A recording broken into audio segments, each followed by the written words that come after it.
CBSE class 10 chemical equations हो जाए, ये चैप्टर नहीं किया तो क्या किया। बहुत इंपॉर्टेंट चैप्टर है, काफी इंपॉर्टेंट बोर्ड क्वेश्चन इससे आते हैं, तो ध्यान से सुनना, मन लगा के पढ़ना, बढ़िया से क्रैक करेंगे। चलिए शुरू करते हैं chemical equation chapter.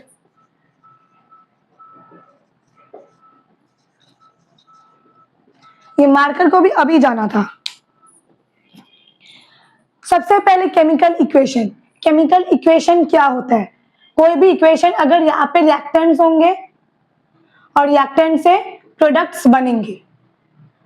Simple logic है, reactants always left hand side पे होंगे और प्रोडक्ट्स हमारे राइट हैंड साइड पे होंगे। केमिकल इक्वेशन केमिकल रिएक्शन से होगा। Chemical reaction is a chemical change because here new substance will be formed. Characteristics क्या होता है? कोई भी अगर केमिकल रिएक्शन में क्या क्या आप ऑब्जर्व करोगे, तो सबसे पहले आप गैस इवोल्यूशन देखोगे। कोई रिएक्शन में गैस का फॉर्मेशन हो रहा है, कोई रिएक्शन में कलर चेंज हो रहा है, कोई रिएक्शन में स्टेट चेंज हो रहा है। स्टेट चेंज क्या होता है? स्टेट चेंज मतलब अच्छा फिजिकल स्टेट, सॉलिड से लिक्विड, लिक्विड से गैस, गैस टू सॉलिड, उनका फिजिकल स्टेट चेंज आपको ऑब्जर्व मिलेगा। Colour change, state change, evolution of gas और formation of precipitate, formation of PPT. PPT मतलब इनसॉल्युबल सॉलिड। जब रिएक्शन किए कुछ इनसॉल्युबल सॉलिड सेडिमेंट हो गया तो उसको प्रेसिपिटेट बोलेंगे, जो घुलेगा नहीं सॉल्यूशन में, वो नीचे सेडिमेंट हो जाएगा। ठीक है, उसके बाद आप क्या देखोगे? Energy change. एनर्जी चेंज मतलब या तो एनर्जी निकलेगा या एनर्जी एब्जॉर्ब होगा। अगर एनर्जी जहां पे एग्जिट होगा, रिलीज होगा, उसको आप बोलोगे एक्सोथर्मिक रिएक्शन। एक्स मतलब एग्जिट, हीट निकलेगा। और अगर यहाँ पे एनर्जी एब्जॉर्ब होगा तो वहां पे आप बोलोगे एंडोथर्मिक चेंज, वहां पे एनर्जी एब्जॉर्ब होगा। तो this are the features of chemical reaction: evolution of gas, color change, state change, formation of precipitate, energy change. Energy can either be released or energy can either be absorbed. So these are the features and characteristics of chemical reaction. Okay, hope it is clear. अब types. Types हमें basically 4 type पढ़ना है। सबसे पहले combination reaction. मैं सारे यहाँ पे important questions कवर करूंगी, तो make sure to watch this video till end because you will get all the common questions in board. Combination reaction है। दूसरा क्या है? Decomposition reaction. थर्ड है डिस्प्लेसमेंट रिएक्शन और फोर्थ है डबल डिस्प्लेसमेंट रिएक्शन। उसके अंदर 2 टाइप पढ़ेंगे हम, न्यूट्रलाइजेशन रिएक्शन और पढ़ेंगे precipitation reaction. So we have to cover, and the most important 5th is redox reaction. So we will cover all these types of reaction in this video. तो just ये types लिख लो। अभी हम शुरू करेंगे combination reaction से। Okay?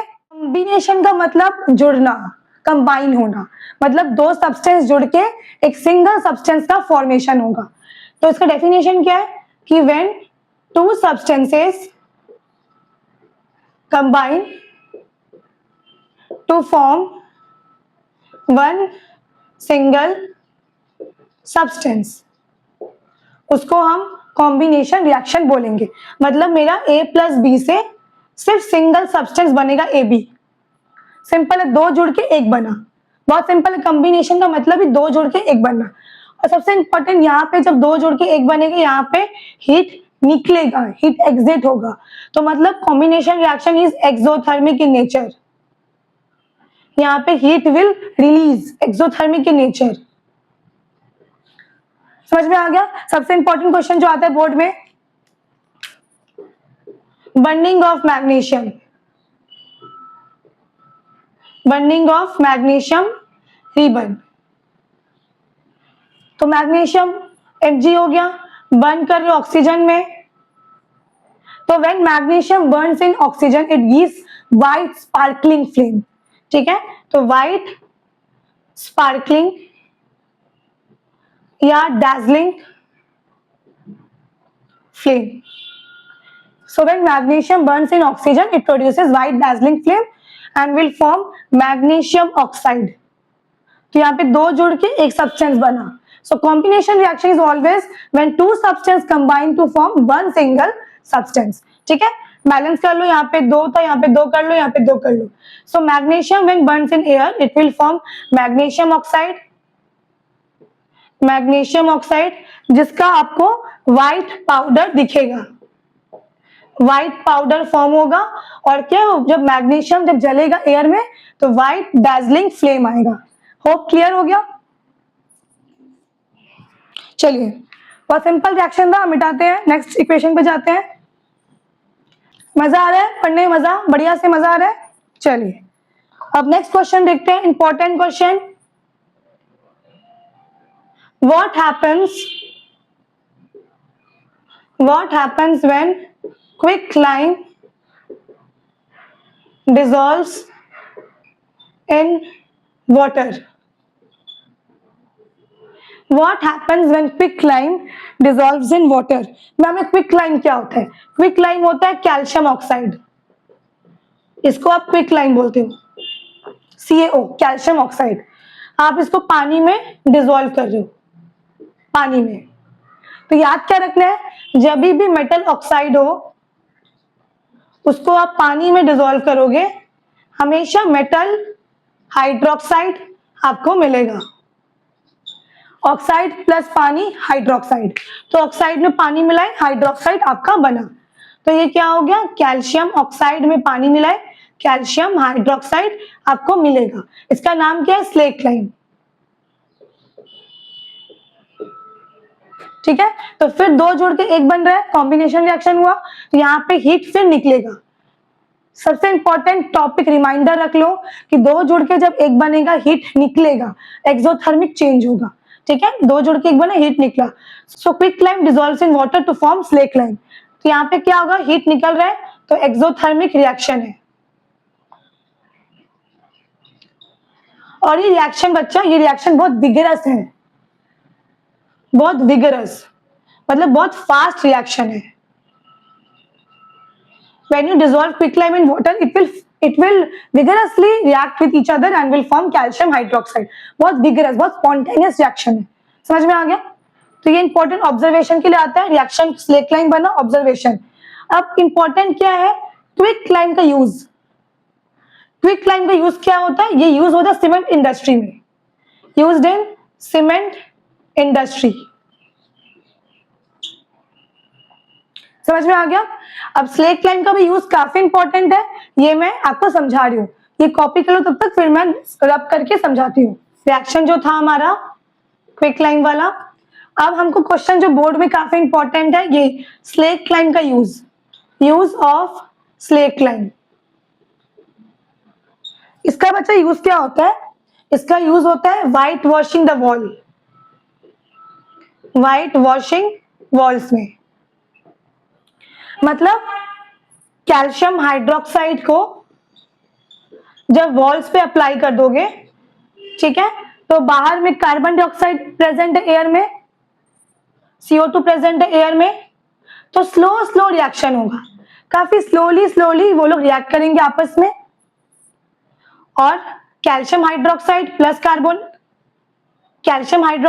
Carbon dioxide आपका calcium carbonate बन जाएगा, और स्मॉल अमाउंट ऑफ वाटर वो एयर में डिसिपेट हो जाएगा. तो मेन क्या, कैल्शियम कार्बोनेट बन रहा है, वो क्या देगा, वॉल्स को शाइनी फिनिश देगा. मतलब कैल्शियम कार्बोनेट का वॉल्स पे थिन लेयर बन जाएगा और वो वॉल्स को शाइनी टेक्सचर देगा, इसलिए your walls will get shiny. मतलब इसीलिए यूज किया है कि when calcium hydroxide which is slake lime, when you apply to walls, ठीक है, बाहर में CO2 है, बट ये याद रखना वॉल्स पे अप्लाई करके उसको 2-3 दिन के लिए हम रेस्ट पे छोड़ देंगे, अनडिस्टर्ब छोड़ देंगे. ठीक है, तो बाहर में CO2 एयर में प्रेजेंट है, स्लो स्लो रिएक्शन होगा and calcium carbonate will be formed, which will be a thin layer on the wall and will give shiny texture to the walls. This is all about uses. Like calcium oxide का use क्या था? Cement industry. When you dissolve in water, calcium hydroxide is formed, which is called slake lime. Slake lime का use क्या बच्चा? वो white washing the walls करने में help करता है. Because when you apply it on the walls, CO2 present in air react with it slowly and will form a thin layer of calcium carbonate which will give shiny finish to the walls. Hope clear है? इसलिए जब walls पे paint apply करते हो तो आपको बहुत wall चमकता है. That is the reason behind this. Combination reaction में इतना ही था. अब हम लोग करेंगे डीकॉम्पोजिशन रिएक्शन. ये काफी इंपॉर्टेंट है. डीकॉम्पोजिशन रिएक्शन इतना खींचेंगे नहीं वीडियो को, बस मेन मुद्दे पे आएंगे फटाफट. डीकॉम्पोजिशन का मतलब क्या होता है? ये उल्टा है कॉम्बिनेशन का. कॉम्बिनेशन में क्या होता है? ए प्लस बी से ए भी बन रहा था कॉम्बिनेशन में, ये कॉम्बिनेशन में हो रहा था. अब इसी का उल्टा ए बी से ए प्लस बी में टूटेगा. डिकम्पोज मतलब ब्रेक डाउन. ठीक है. तो डिकम्पोज मतलब क्या होता है? When one substance breaks down to form two or more simpler substances. So एक रिएक्टेंट टूट के टू और मोर सिंपल सब्सटेंसेस हमें मिलेंगे. तो कॉम्बिनेशन में हीट निकल रहा था बट यहाँ पे हीट एब्जॉर्ब होगा. So decomposition is endothermic reaction. Simple क्या? डिकम्पोजिशन अपोजिट है कॉम्बिनेशन रिएक्शन के. बस ये याद रखो. कॉम्बिनेशन रिएक्शन वहां पे जुड़ रहा था, यहाँ पे टूट गया. तो सिंपल यही है. कॉम्बिनेशन का जस्ट रिवर्स है, अपोजिट है. कोई भी सब्सटेंस तीन फैक्टर से टूटेंगे. या तो आप हीट दोगे, उसको हम थर्मल डिकम्पोजिशन बोलेंगे. या तो आप सनलाइट दोगे तब सब्सटेंस टूटेगा, उसको हम फोटोकेमिकल डिकम्पोजिशन बोलेंगे. या तो आप दोगे हीट, सनलाइट, या आप इलेक्ट्रिसिटी दोगे, उसको हम बोलेंगे इलेक्ट्रोलाइसिस. सो कोई भी सब्सटेंस टूटता है on this factors. Either you are giving heat, sunlight and current. So when these factors are giving to any substance, they will get break down into two or more simpler substances. Clear हो गया? What happens when you heat green vitriol? Green vitriol क्या होता है? Green vitriol is none other than ferrous sulfate heptahydrate. नाम क्या है? Ferrous sulphate, साथ है तो हेप्टाहाइड्रेट. ठीक है. इसका नाम ग्रीन विट्रियोल है. इसको आपने हीट कर रहे हो. समझ में आ रहा है? हीट कर रहे हो तो समझ. सबसे इंपॉर्टेंट चीज क्या है? जब भी हीट करोगे सबसे पहले ये वाटर मॉलिक्यूल इवापोरेट होगा. 7 वाटर मॉलिक्यूल आपका उड़ जाएगा, एयर में उड़ गया, आपका बचेगा FeSO4. और जैसे ही पानी उड़ा, colour will change from green to white. सबसे पहले ये वाटर मॉलिक्यूल उड़ गया, एयर में उड़ गया. ठीक है. उसके बाद आप और स्ट्रॉन्ग हीट कर रहे हो तो उससे क्या हो जाएगा? उससे आपका फेरिक ऑक्साइड बनेगा और यहां से दो गैस निकलेंगे, SO2 और SO3.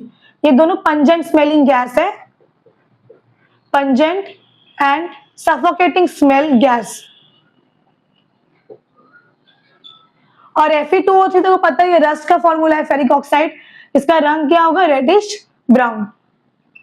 तो ये काफी इंपॉर्टेंट है. आपके बुक में बेसिकली ये दिया, एनसीईआरटी बुक में, कि FeSO4 आपने लिया, .7H2O लिया, आपने हीट कर रहे हो, डायरेक्टली आपको ये दिखाया इक्वेशन, Fe2O3 प्लस SO2, दोनों गैस है, SO3. ये अल्टीमेटली हो रहा है. बट सबसे पहले स्टेप क्या है? ये सबसे पहले 7H2O उड़ता है, उसके बाद आपका ये स्टेप होता है. तो it is a 2 step reaction, ठीक है। तो ये 2 स्टेप, पहले ये पानी उड़ा, फिर आप और स्ट्रॉन्ग हीट करो, फिर ये बना। बट कोई दिक्कत नहीं है, अगर आपको इक्वेशन दे रहे हैं अब ये लिखिए, बट कॉन्सेप्ट समझिए। सबसे पहले पानी उड़ता है, उसके बाद आप और स्ट्रॉन्ग हीट कर रहे हो तो ये बनेगा। समझ में आ गया? तो इसका SO2 SO3 pungent and suffocating smelling gases will be formed. काफी इंपॉर्टेंट है, हर बार क्वेश्चन इंपॉर्टेंट आता है, बोर्ड क्वेश्चन। पूरा कॉन्सेप्ट समझ में आ रहा है तो चैनल को subscribe, like and make sure to comment and also share with your friends, ताकि सबको इजिली केमिस्ट्री सिंप्लीफाइंग मैनर में समझते हैं। हीटिंग ऑफ लेड नाइट्रेट, ये भी काफी इंपॉर्टेंट है। हीटिंग ऑफ लेड नाइट्रेट, मैंने डायरेक्ट फॉर्मूला लिख दिया है। इसका फॉर्मूला क्या है? Lead nitrate, chemical name. इसको आप हीट कर रहे हो, PbNO3(2), ठीक है। इसका नाम है लेड नाइट्रेट। तो कंफ्यूजन क्या होता है यहाँ पे रिएक्शन में? देखिए, NO3 जब रहेगा, वहां से एक NO2 गैस निकालिए, NO2 गैस में निकाल दिया।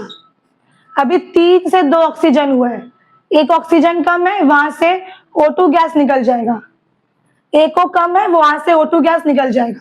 तो यहाँ से 2 गैस निकलेगा, NO3 से NO2 हुआ, एक ऑक्सीजन कम है, वो ऑक्सीजन O2 गैस में फॉर्म्ड हो जाएगा। इसका रंग क्या है? Reddish brown gas, reddish brown gas. O2 पता है आपको, कलरलेस ओडरलेस गैस है, ठीक है। देखिए अभी कितना ऑक्सीजन था? आपका 6 ऑक्सीजन था, 3 × 6, बट अभी 4 हुआ है। अभी some oxygen is still left, some O is still left, so that oxygen will combine with lead, तो PbO हो जाएगा। समझ में आ रहा है? NO3 से NO2 हुआ, एक ऑक्सीजन बाकी था, वहां से O2 गैस निकला, अभी और भी O बाकी है, वो कंबाइन हुआ PB के साथ, PbO बना। अभी बोलोगे मैम अभी तो और भी O बाकी है, तो बच्चा बैलेंस करो, बैलेंस कौन करेगा? ठीक है, बैलेंस करोगे तो यहाँ पे पेल येलो सॉलिड आपका दिखेगा। तो देखो मैंने बैलेंस भी कर दिया, 2PbNO3(2), 2PbO + 4NO2 + O2। काफी इंपॉर्टेंट है, PbO का पेल येलो सॉलिड रेसिड्यू बचता है, NO2 रेडिश ब्राउन गैस है, O2 कलरलेस ओडरलेस गैस है। ये काफी इंपॉर्टेंट रिएक्शन है, heating of lead nitrate. Clear हो गया बढ़िया से? चलिए आगे बढ़ते हैं। देखिए अब है हीटिंग ऑफ लाइमस्टोन।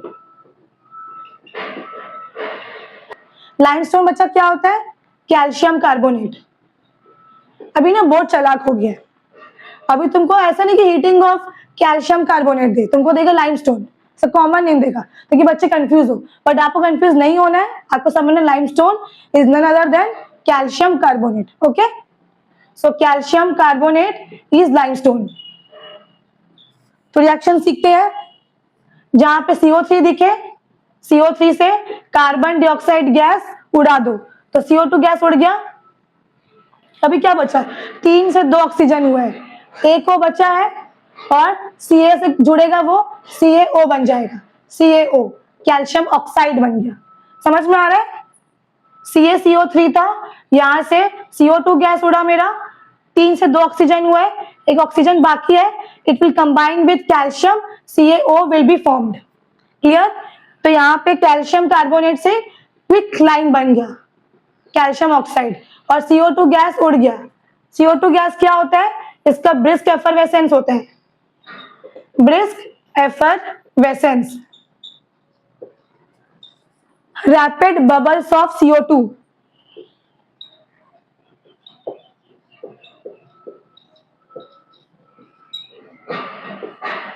एफरवेसेंस मतलब बहुत जल्दी जल्दी बबल्स निकलेंगे। एस फॉर CO2, ठीक है। हमको पता है, बचपन में भी पढ़ा है हमने कि CO2 gas turns lime water milky, वो लाइम वाटर को मिल्की कर देते हैं। हमें सिर्फ रिएक्शन समझना है, ठीक है। लाइम वाटर क्या होता है? स्लेक लाइम को ही हम लाइम वाटर बोल रहे हैं, कैल्शियम हाइड्रोक्साइड, इसका नाम स्लेक लाइम था, इसी को हम लाइम वाटर बोल रहे हैं। समझ में आ गया? इसमें हम CO2 गैस को पास करेंगे, ठीक है। अब बच्चों को यहाँ पे रिएक्शन समझ में नहीं आती कि मैम कैसे क्या हो रहा है, एकदम सिंप्लीफाइंग वे में समझाऊंगी, समझना। देखिए यहाँ पे कैल्शियम हाइड्रोक्साइड है, मतलब Ca है, और 2 OH है, 2 OH है, 2 OH है, कर दिया मैं, लिख दिया से। यहाँ पे CO2 था, तो क्या होगा, कैल्शियम CO2 और एक O को उठाएगा। क्या मैंने बोला, एक कैल्शियम उठेगा, यहाँ से CO2 उठेगा और यहाँ से एक O ले लेगा, तो क्या हो गया, CaCO3। यहाँ से कैल्शियम ले लेगा, यहाँ से CO2 ले लेगा, यहाँ से एक O ले लेगा, तो CaCO3। अब बचा क्या, बचा हमारा वाटर H2O। तो कैल्शियम कार्बोनेट जहां बन जाएगा वहां पे मिल्कीनेस आ जाएगा, क्योंकि ये घुलेगा नहीं, it will not dissolve and milkiness visible. So when you pass carbon dioxide to lime water turns milky because of formation of calcium carbonate। Clear हो गया। बट अब क्या, जब रिजल्टिंग मिक्सचर बना, आप उसमें एक्सेस कार्बन डाइऑक्साइड पास कर रहे हो। अब एक्सेस कार्बन डाइऑक्साइड से क्या होगा, आपका कैल्शियम बाइकार्बोनेट बन जाएगा। पहले कार्बोनेट था और अब CO2 पास कर रहे हो, so calcium bicarbonate will be formed और वहां पे अब क्या होगा, मिल्कीनेस क्लियर हो जाएगा। Milkiness will be clear and solution will be all clear. तो क्या बोल रहा है कि when you pass carbon dioxide to lime water in small amount, so calcium carbonate will be formed and milkiness will be there, but when you pass excess carbon dioxide, so milkiness will be dissolved, solution will be clear because of formation of now calcium bicarbonate। पहले calcium carbonate था, बस ध्यान दो calcium carbonate था, तब milkiness आपका आया, पर जैसे ही कैल्शियम बाइकार्बोनेट हो जाएगा तो मिल्कीनेस चला जाएगा, solution will be clear. Hope clear हो गया अच्छे से। Electrolysis of water,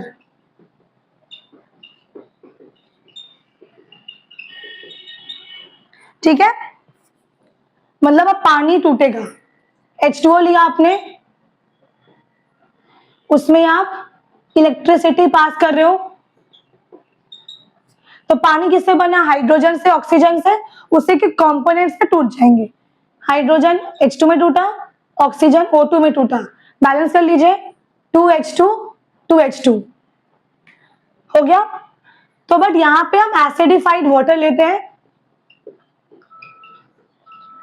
acidified water लेने का क्या पर्पस है, बिकॉज डिस्टिल वाटर है, डिस्टिल वाटर में कोई आयंस नहीं होते हैं, नो आयंस, कोई आयंस मिनरल्स नहीं है, तो वहां पे करंट वहां पे फ्लो नहीं हो, करंट विल नॉट फ्लो।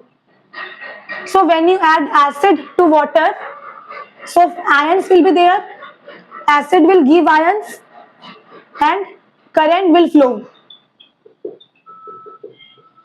काफी आवाज आ रहा है आपको होगा शायद, एक्चुअली कंस्ट्रक्शन का काम चल रहा है तो इसलिए आवाज आ रहा है, तो sorry for the disturbance, but आवाज आ रहा है। सो क्या मैं बोल रही हूँ, एसिड से क्या होगा, ions will be there and current will flow, इसलिए we always add acidified water, because normal water, distilled water has no ions, no minerals, so current will not flow, so we add acid to water to make ions and current will flow। पे बच्चा क्या हो रहा है, जब आप dissociate कर रहे हो तो यहाँ पे आपको 2 वॉल्यूम ऑफ हाइड्रोजन दिख रहा है एंड 1 वॉल्यूम ऑफ ऑक्सीजन दिख रहा है, तो रेशियो 2:1 है। तो इंपॉर्टेंट पॉइंट क्या है कि volume of hydrogen will be double then volume of O2। तो हाइड्रोजन का वॉल्यूम आपको डबल मिलेगा देन O2 का वॉल्यूम से। If you are getting O2 का वॉल्यूम 20 ml, देन हाइड्रोजन का volume will be 40 ml, twice the volume of oxygen. Photochemical decomposition, photochemical decomposition, ठीक है। इसमें क्या करेंगे हम लोग, इसमें सनलाइट से टूटेगा, फोटो मतलब सनलाइट, तो यहाँ पे सिल्वर सॉल्ट AgCl और AgBr, तो इसको आप सनलाइट में रख दोगे तो ये टूट जाएंगे, Ag अलग हो जाएगा, Cl अलग हो जाएगा, सो Ag plus Cl chlorine gas में उड़ेगा और Ag अलग Br2 अलग, बैलेंस कर लो, ठीक है। तो आप क्या देख रहे हो, सिल्वर सॉल्ट को सनलाइट पर रखने से वो टूट जाते हैं, तो सिल्वर सॉल्ट्स को हम हमेशा डार्क में स्टोर करेंगे, बिकॉज वो सनलाइट के एक्सपोजर में आते ही, सनलाइट के कांटेक्ट में आते ही वो क्या हो जा रहे हैं, वो ब्रेक डाउन हो जा रहे हैं, वो डिकम्पोज हो जा रहे हैं। तो क्वेश्चन आता है कि why silver salts must be kept in dark places, because to prevent them from photochemical decomposition, because whenever they come in contact with sunlight they breaks down, so उनको बचाने के लिए हम उनको डार्क में प्रिजर्व करेंगे। समझ में आ गया? और इंपॉर्टेंट क्या, इनका यूज पूछता है सिल्वर सॉल्ट्स का, silver chloride, silver bromide, they are used in black and white photography. ये काफी इंपॉर्टेंट है, बोर्ड क्वेश्चन आता है, used in black and white photography. तो silver salts are very much delicate and sensitive to sunlight. Clear हो गया? चलिए ये कंफर्म, हमारा थर्मल भी हो गया, फोटोकेमिकल भी हो गया एंड करंट वाला भी पोर्शन हो गया। We are left with only displacement, double displacement and redox. फटाफट करते हैं। Next reaction displacement reaction. Displacement reaction, displacement reaction क्या होता है? कोई डिस्प्लेस कर रहा है, कि मतलब when a highly reactive element, when a highly reactive element displaces a less reactive element। ये सबको पता है, जो पावरफुल इंसान है वो कमजोर का जगह ले लेते हैं। सिमिलरली वही है कि जो एलिमेंट हाईली रिएक्टिव एलिमेंट है, मतलब जो एलिमेंट काफी मोर रिएक्टिव है, it will always displace a less reactive element. Okay, example देखा जाए, Fe प्लस कॉपर सल्फेट, ठीक है। Fe is more reactive than copper. How I am telling कि मोर रिएक्टिव है, वो लेस रिएक्टिव है? फ्रॉम रिएक्टिविटी सीरीज, आपके book में एक रिएक्टिविटी सीरीज दिया रहेगा। H के ऊपर है हमारा आयरन, H के नीचे है कॉपर। जो H के ऊपर एलिमेंट्स है वो मोर रिएक्टिव है, H के नीचे एलिमेंट्स है वो लेस रिएक्टिव है। सो Fe is above copper, so Fe is more reactive than copper, because Fe is more reactive than copper, because Fe is above copper, so Fe will displace copper, Fe will take the place of copper and FeSO4 and Cu will be formed। समझ में आ गया? Fe copper का जगह ले लिया, so FeSO4 and copper will be displaced। जिसका रंग क्या हो, कॉपर सल्फेट का रंग होता है ब्लू रंग, अब इसका ब्लू से ग्रीन हो गया और कॉपर का रेडिश ब्राउन कलर हो गया। सो कलर आपको बहुत इंपॉर्टेंट, कलर आपको याद रखना बहुत जरूरी है, ऑब्जर्वेशन में पूछता है। तो दिया जिंक प्लस कॉपर सल्फेट।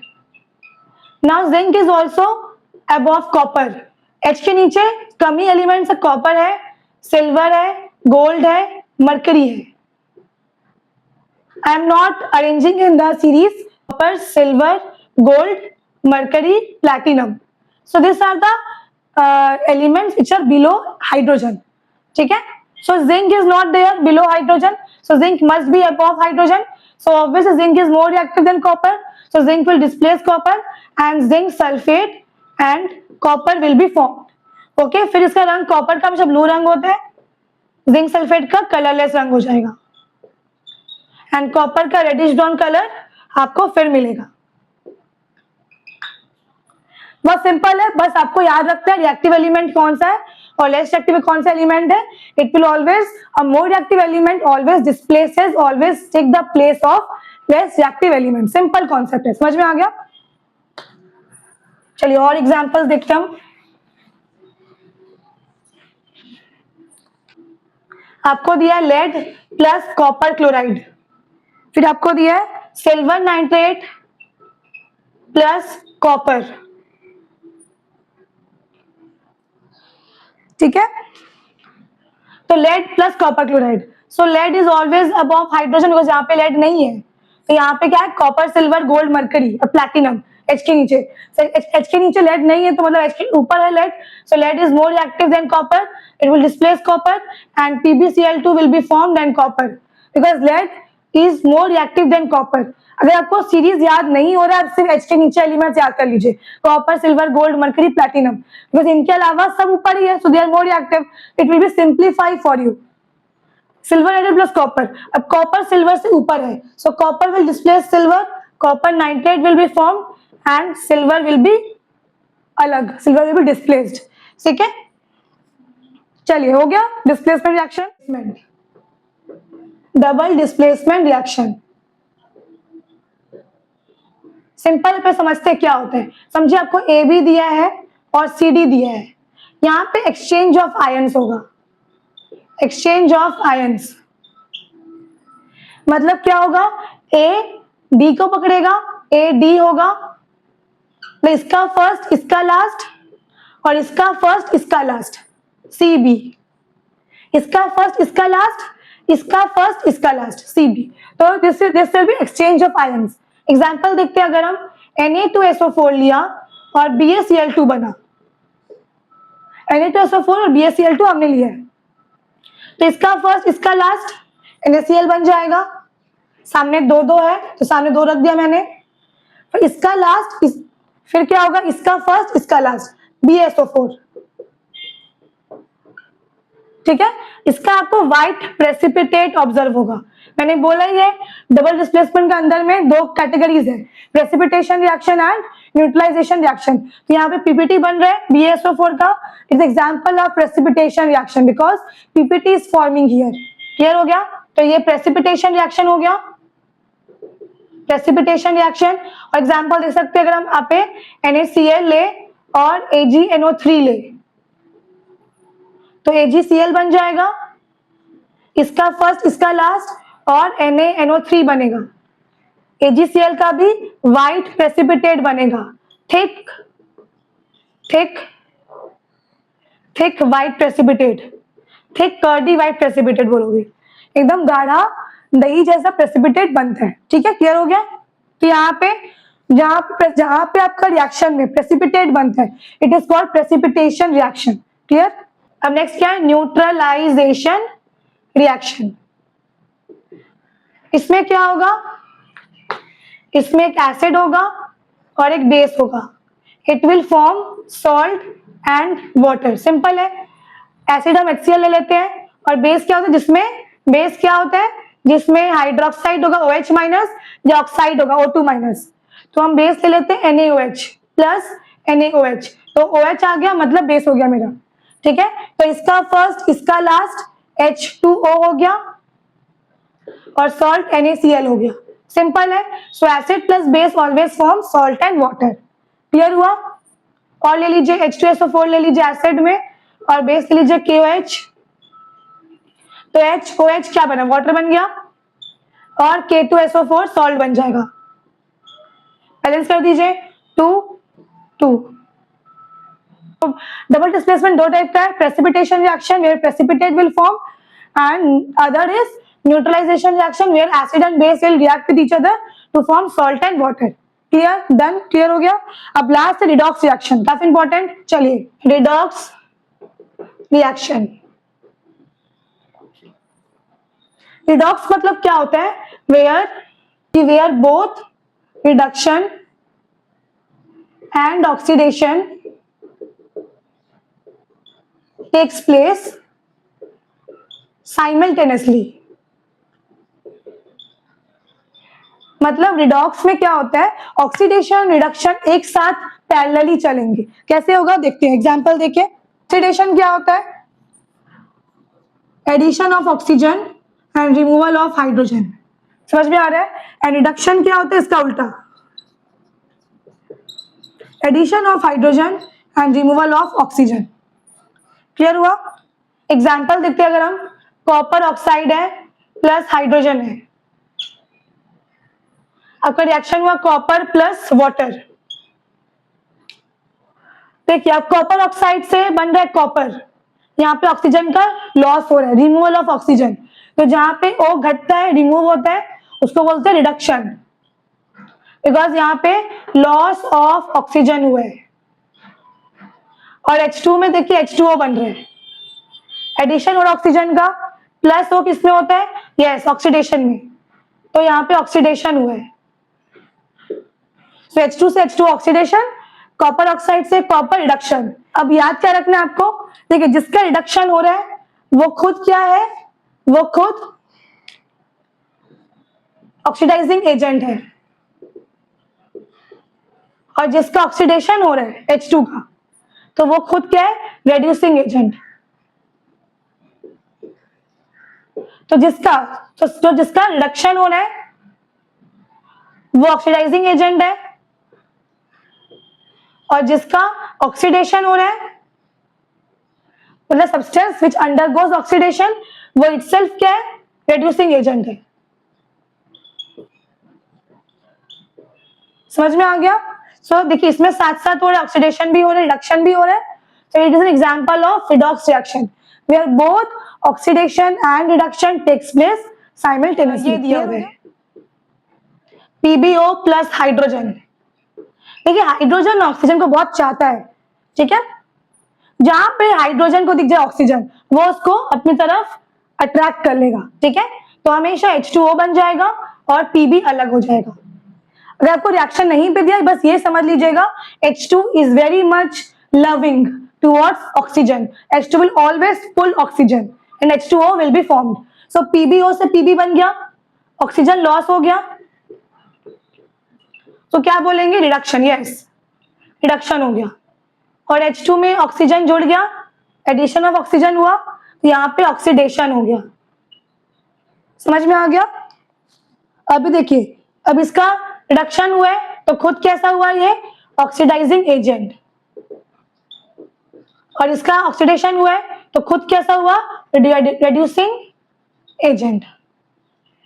तो होप आपको ये पूरा चैप्टर क्लियर हो गया हो, starting from combination, decomposition, displacement, double displacement के अंदर में दो कैटेगरीज है, precipitation where precipitate will be formed and other is neutralisation reaction and the last is redox reaction. इतना कर लो, बढ़िया से आपको मार्क्स उठ जाएगा। Make sure to like, subscribe and comment in my channel and let's grow with each other. Thank you.